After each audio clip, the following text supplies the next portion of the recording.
Maximum product of three numbers looks like it needs a triple nested loop, but there's a sorting trick that reduces it to O of n log n. You are given an integer array and must return the maximum possible product of any three distinct numbers from that array.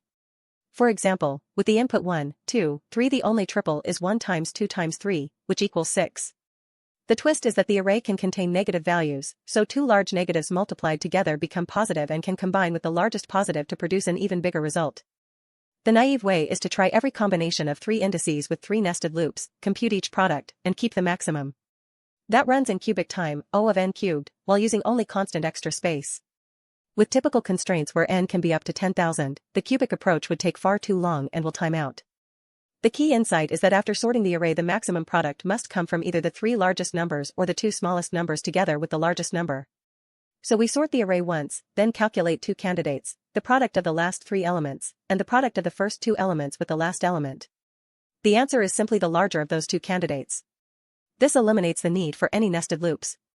You'll recognize this pattern when you need the maximum product of a fixed number of elements and the array may contain negatives. Sorting and checking the edge combination solves it.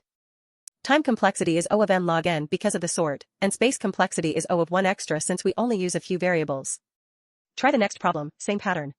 If you found this helpful, hit subscribe for more algorithm walkthroughs.